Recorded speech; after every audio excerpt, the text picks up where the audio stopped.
Bom, agora a Stephanie, vamos falar um pouco mais sobre inflação.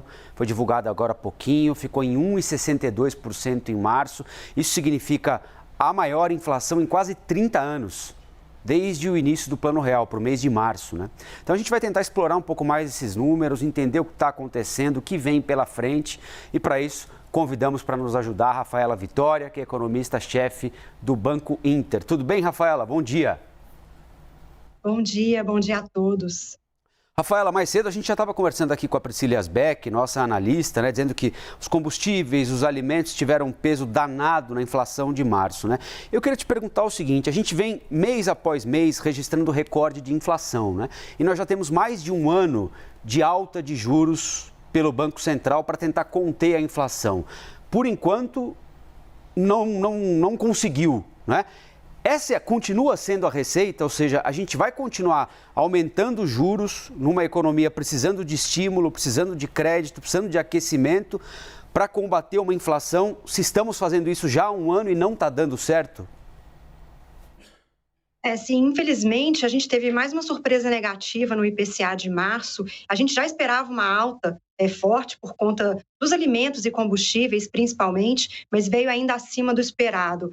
A taxa de juros vem subindo, né? O objetivo do Banco Central é trazer a inflação de volta para a meta, mas esses choques de inflação que vem acumulando, eles vêm impedindo isso de acontecer e vem exigindo até taxas de juros maiores do que a gente esperava no começo do ciclo, no ano passado. São muitos choques na sequência, né? Agora, com a guerra na Ucrânia, a gente viu essa alta forte, principalmente dos grãos, dos cereais, impactando em diversos preços. A alimentação a domicílio ficou bem mais cara em março e com isso, o Banco Central vai continuar com essa preocupação, né? A inflação mais alta corrente, ela pode continuar se propagando para outros itens da nossa economia. Vale lembrar que a economia brasileira ainda é muito indexada, né? E essa indexação acaba perpetuando mais inflação do que a gente gostaria. E isso faz com que o Banco Central tenha que subir os juros numa dose mais forte para conter essa alta inflacionária. Rafaela, a Priscila Asbeck está aqui para fazer uma pergunta para você também. Priscila. Oi, Rafaela, bom dia, obrigada pela entrevista. Rafaela, a gente estava vendo os dados da inflação aqui na redação e impressionou todo mundo a inflação da cenoura, que subiu 166% em 12 meses. Eu queria te perguntar, assim, uma pergunta até meio pessoal, se você já viu um aumento tão grande de algum produto no IPCA, como esse aumento, por exemplo, da cenoura, e também de outros alimentos, até vi que você colocou no Twitter destacando justamente essa inflação, né, dos alimentos. Sim, eu acho que a gente teve a conjunção de fatores, né, no campo da alimentação. Em geral, não é comum a gente ver tantos itens subindo ao mesmo tempo, né? As safras de alimentos, elas são variadas, né? Em várias regiões aí do Brasil, algumas são importadas. E o que a gente viu esse ano foi uma conjunção de fatores, né? A seca no sul, mais chuvas no sudeste e no nordeste, impactaram várias safras ao mesmo tempo. Essas mais voláteis, né, que são hortifruti, elas costumam ter variações fortes quando a gente tem um impacto climático como esse, mas elas voltam rapidamente porque são safras mais rápidas, né? Então, uma recomposição costuma ser mais rápida. Mas, ao mesmo tempo, a gente está vendo essa inflação dos grãos, que ela é ditada mais pelas commodities internacionais, as commodities agrícolas, né? Principalmente o trigo. A Ucrânia e a Rússia são importantes fornecedores de trigo no mundo, e essa alta do preço do trigo impacta também a soja, o milho, que são bens correlatos, e a gente viu essa conjunção de vários itens de alimentos subindo ao mesmo tempo, levando essa inflação em domicílio de mais de 3% em março, que foi bem alta. Bom, e está chegando a Páscoa, hein, Priscila Asbeck? A minha filha costuma atrair o coelhinho da Páscoa lá em casa com cenoura pelo chão. Já está vetada essa tentativa de atração do coelhinho lá no domingo que vem, viu? A gente está calculando aqui a inflação de um bolo de cenoura. Se ficar pronto, vai ser para o live. A gente vai trazer, porque farinha de trigo, açúcar, óleo, cenoura, tudo subiu. Nem brinque. Rafaela, eu queria saber de você o seguinte, a inflação tem se mostrado um fenômeno internacional, né? Está espalhado. Então, os Estados Unidos batem recorde de inflação, a Alemanha bate recorde de inflação, o Reino Unido bate recorde de inflação, a Argentina bate recorde de inflação. Qual é a responsabilidade dos aspectos externos e dos aspectos internos? por esse momento que nós estamos atravessando aqui? O que é que está ao nosso alcance fazer e o que é que a gente tem de esperar se resolver meio que sozinho? Essa é uma ótima questão, né? E você perguntou anteriormente sobre a política monetária. Internamente, a gente vem fazendo o que precisa ser feito, que é subir os juros para conter a demanda. Inclusive, a gente está com uma economia mais desacelerada, né? Baixo crescimento por conta disso. Mas tem muito dessa inflação que ela é importada. E lá fora, os bancos centrais estão muito devagar nesse processo de normalização dos estímulos que foram dados durante a pandemia. Então, eu acho que daqui para frente a gente tende a ter uma perspectiva melhor, uma vez que o Fed, o Banco Central Americano, já começou a subir juros, sinaliza que vai acelerar essa alta de juros. O Banco Central Europeu também está preocupado com a inflação na Europa. A gente vê inflação aí de produtos industriais na Alemanha de 30% ao ano, bem inédito para países europeus ver esse tipo de alta. Então, na medida que os bancos centrais lá fora começam também a subir os juros e a retirar os estímulos monetários, a gente deve ver essa desaceleração da inflação global.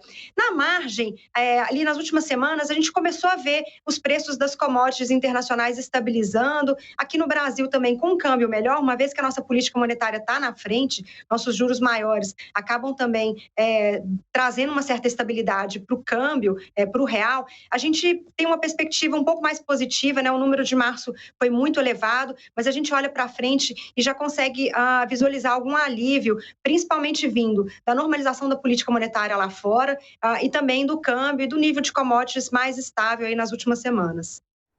Rafaela, a inflação em 12 meses está em 11,3%, que é a maior inflação em 12 meses desde outubro de 2003. Eu queria entender esse impacto da inflação de 2 dígitos para a economia. Você já falou aí muito da questão dos juros que devem subir. Queria entender como que isso também pode afetar as perspectivas para emprego e para renda.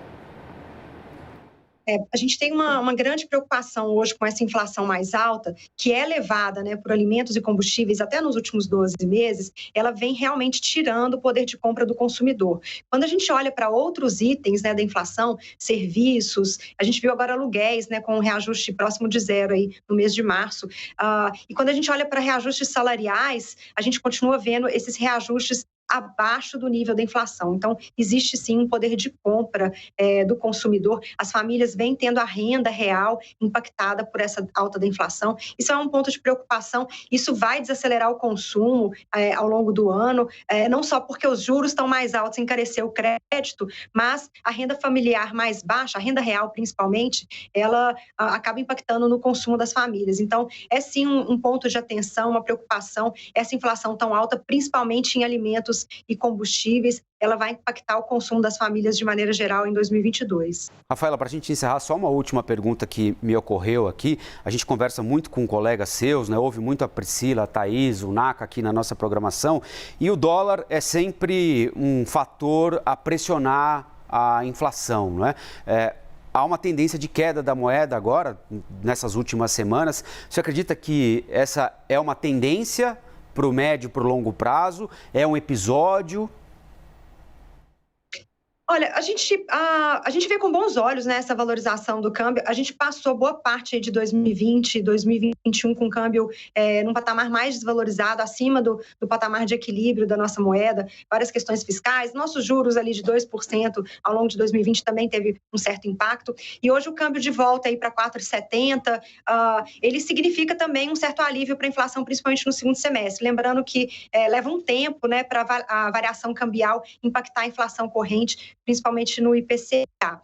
A gente tem alguns fatores que têm contribuído para esse câmbio mais apreciado. Um deles é a própria alta das commodities. Ao mesmo tempo que ela impacta a inflação aqui, ela também favorece a nossa balança comercial. A gente tem uma expectativa de um superávit comercial aí próximo de 80 bilhões de dólares esse ano. Esse fluxo de dólares vai contribuir para que a moeda permaneça nesse patamar mais valorizado esse ano em comparação ao ano anterior. E a gente tem também, por outro lado, os juros, né? Os juros hoje 11,75, chegando aí em 12,75 na próxima reunião em maio, conforme é antecipado pelo Banco Central. É um patamar de juros bastante elevado em comparação com os nossos pares internacionais. Isso também vai continuar atraindo investidor estrangeiro e ajuda a manter o câmbio nesse patamar de 4,70, que é um patamar que deve contribuir para a inflação, para controlar a inflação e amenizar essa alta das commodities no próximo ano. E acho que vale lembrar, por último, a questão fiscal, né? A gente falou muito do risco fiscal nos últimos anos, discussões de PEC dos precatórios. Isso também impacta a visão do investidor, que acaba tirando dólares do Brasil. Uma vez que a gente tem uma situação fiscal melhor, né, o Brasil produzindo aí superávit, mesmo que um superávit ainda modesto, isso também traz um certo alívio, né, para o risco fiscal. Um risco fiscal menor também ajuda a trazer esse investidor, o que vai contribuir para um câmbio mais valorizado aí nos próximos meses. Queria agradecer muito a Rafaela Vitória, economista-chefe do Banco Inter, nos ajudando a entender o panorama da economia como um todo e esse dado específico que assusta muita gente, que é a inflação mais alta em quase 30 anos para o mês de março. Rafaela, muito obrigado pela entrevista, bom trabalho e até a próxima. Obrigada e bom dia a todos. Bom dia. Valeu, Priscila.